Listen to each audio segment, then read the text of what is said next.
So magandang araw po sa inyo lahat mga kababayan, at ito na po tayo ngayon sa Gubjin, dito sa ating shop.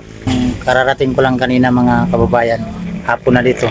So nandito tayo ngayon para i-update natin yung yung natapos na dito, dahil in-extension na naman to doon sa vlog kasi natin na lagyan to ng kusina. So ngayon ay natupad na kasi natagalan na to, kasi busy yung ating nagtrabaho nito na si Ruel. Di kasi ako naghanap ng ibang magtrabaho kasi parang komportable ako sa trabaho ni Ruel ba, kasi magaling. So samahan niyo ako ngayon mga kababayan, i-vlog natin yung ating kusina dito sa likod ng shop.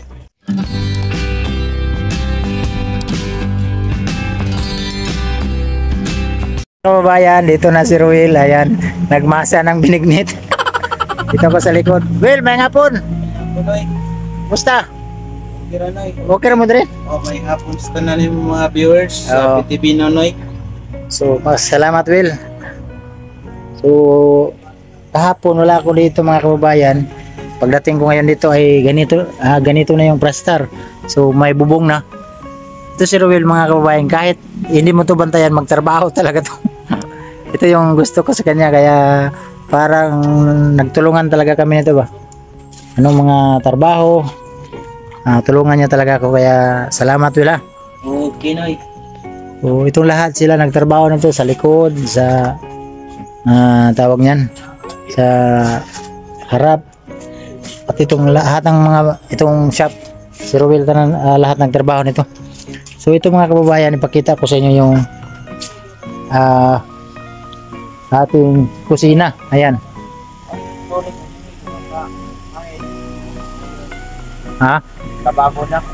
Lababo na ni dire. Dito na part. So flooringan na to nino. So flooringan to mga kababayan, dito na side flooringan. Tapos dito, ito yung lutuanan nila. Dito na side lutuanan. Ito tambakan, flooringan pa to dito. Simento. Ayan. Ayan, nakapile na. So bukas siguro. Sunday bukas na. Sa Lunes. Lunes. Kumana ni Lunes. Sige. Lababo. Tapos CR pa, Will, no? Kung CR. So kailangan kasi ng CR po mga kababayan, kasi para may customer, hindi na magtawag nito. Yung mga babae Noy. Babae ba? Kasi maraming mga customer ito babae, tapos nagsabi mo sa akin CR, dapat may CR talaga.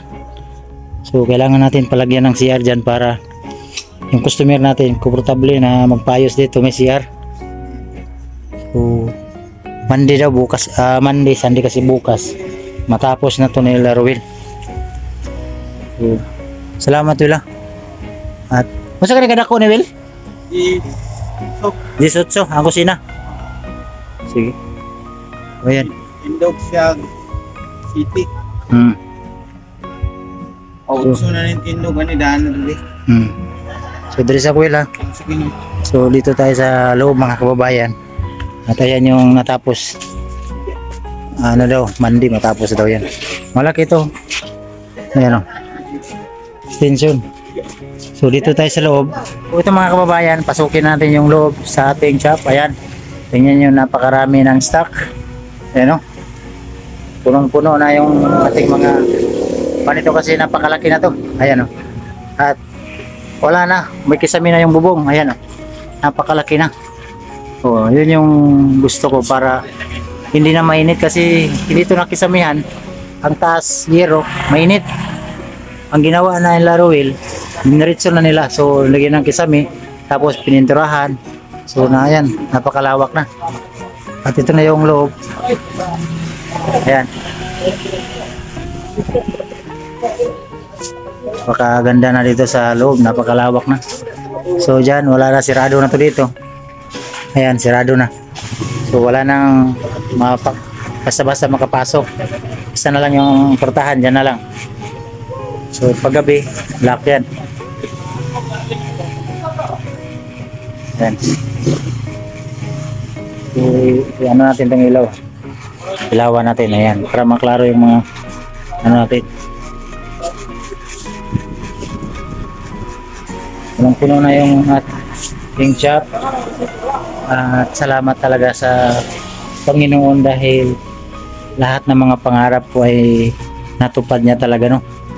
May ginamit na tao para magkaganito ako. Kaya ating salamat talaga. Ito yung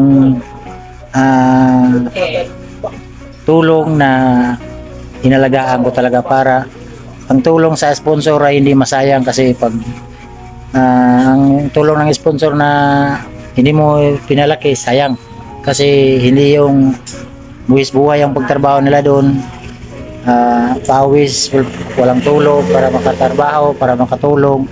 Kaya yun yung iniisip ko kangating. Kaya si ate kasi kahit napagod, nagtrabaho pa rin, nag-overtime para may sasahurin. Tapos yan, ito yung natulong niya. Kaya iningatan ko talaga to, itong shop. So dito tayo naman sa harap. Ayan, so ang pirtahan, may pirtahan na to. Yan yung pirtahan, nakapintura pa yung pirtahan. O diba, maganda na, para ng bahay itong shop na to.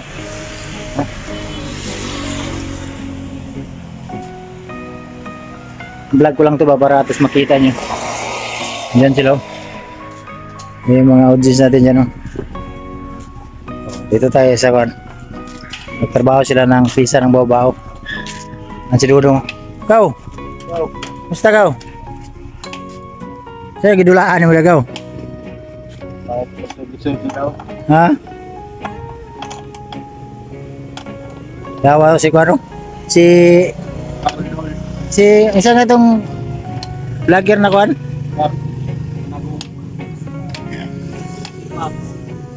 Dili katong taga Santo Tomas ba? Yun. Basta na, muna to. Yan sila nagtrabaho ng pisa nito. Ito si Dudong, round to, sasakyan, ganito, motor, pati TV, marunong to mag-ayos. Ayan yung harap at malaki na. Ay mga kababayan, at napakalaki na yung ating shop. So malaki na dyan, at dito ito yung ayawasanan nila. Doon lang yung bao-bao, dito yung mga motor. Yung mga motor. So pagdating mo dyan sa likod, kusina, kainanan nila, lutuanan.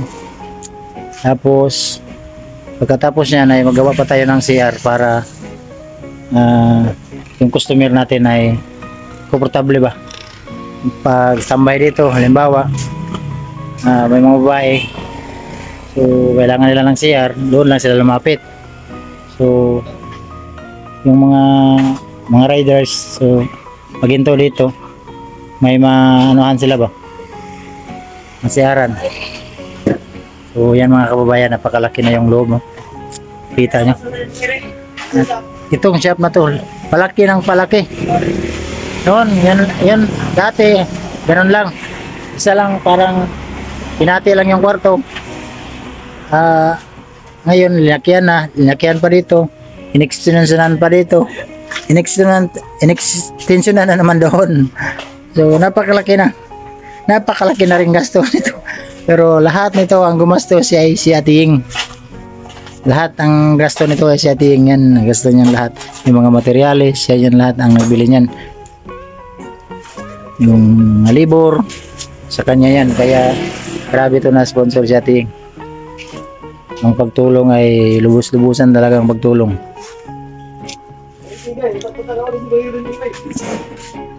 So lapit tayo dito balik tayo sa loob.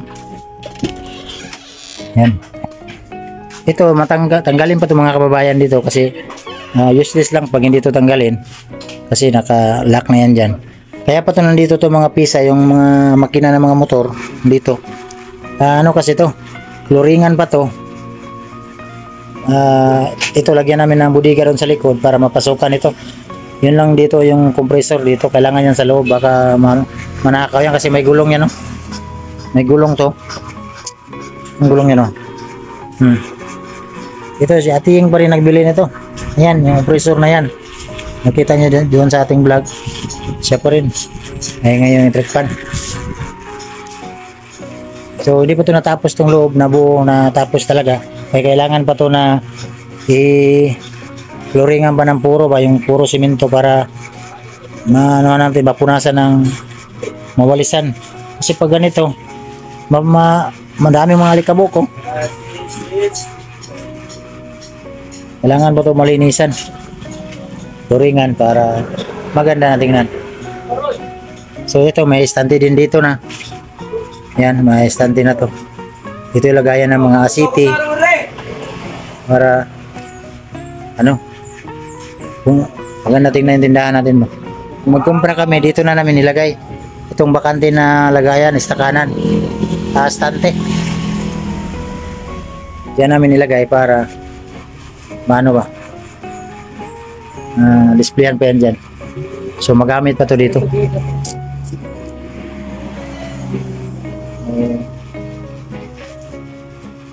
Ganda na yung ating shop. At ito may ano dito tayo, may ceiling fan para hindi mainit ba.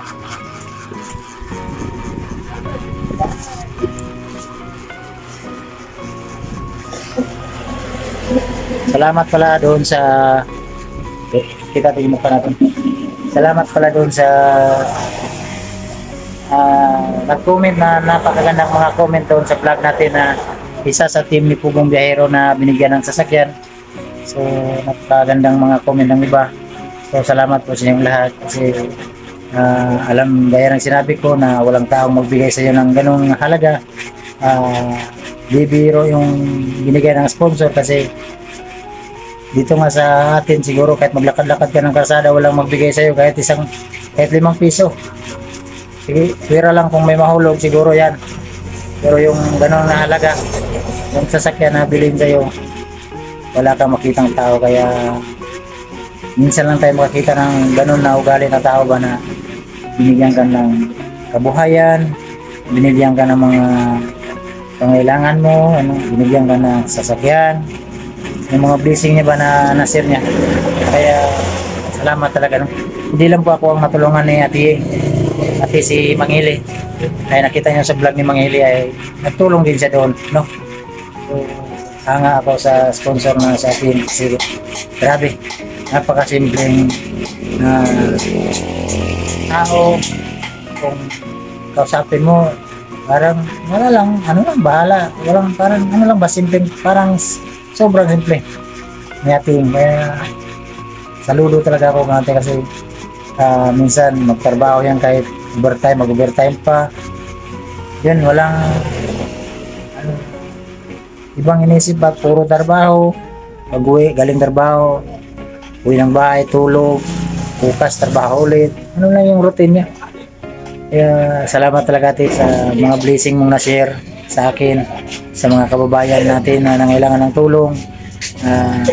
Nabigyan mo ng mga bigas, mga si tatay, yung mga sa interior, natulungan. Napakarami yung natutulungan natin. Kaya salamat. Siyempre sa lahat ng mga sponsor, maraming salamat sa inyong lahat. Hindi ko man kayo may isa-isa, salamat po sa inyong lahat. No? Lalo na kang Titay Garota, kang Titay Edna, thank you po sa inyong lahat. Ate Rosemary, lahat ng mga sponsor. Anonymous, ayaw magbanggit ang pangalan. Ang ate ng Germany, thank you po. Ang ate at kuya, thank you. Ang ate Q, ang ate Lia. Naulit ko, hindi ko sila kalilimutan. Lahat ng mga sponsor noon hanggang ngayon, kayo yung palagi kong naalala pag tuwing nag-vlog ako. Kaya hindi ko bahala na i-bash niyo ako basta sa akin. Inuulit ko palagi ang pagpasalamat sa inyo kasi ang pagtulong nyo ay napakalaking tulong sa ating mga kababayan na nangailangan ng tulong. Kaya inuulit ko palagi ang pagpasalamat. Kahit na magalit kayo sa akin, sabihin nyo ano klase ito si Nonoy, palagi nagpapasalamat kasi yun ang importante, yung marunong tayo magpasalamat lalo na sa Diyos. Ano yung mga blessing na dumating sa atin, maliit o malaki, number one, palagi natin pasalamatan ang Panginoon kasi siya yung nakakaalam sa lahat ang nangyari sa iyong buhay. Kaya magpasalamat tayo palagi, no? Yun. Marami na akong daldal dito. Baka mahulugan pa tayo ng mga pisa ng motor dito. So dito ko na lang muna tatapusin ang vlog na to dahil kararating ko lang ngayon galing ng Davao. Araw ng Sabado. Natin sa bahay ni Kuya Rodel sa tulong ni Mang Eli sa kanyang mga sponsor. Kaya punta ko doon. Kararating ko lang ngayon at nakita ko. So, kaya i-update natin para makita nyo ba ano yung tulong ng ating sponsor na si Ate Yes, no? So ate, salamat. At ito ko na naman tatapusin ang vlog na to. At God bless yung lahat. Bye bye po mga kababayan.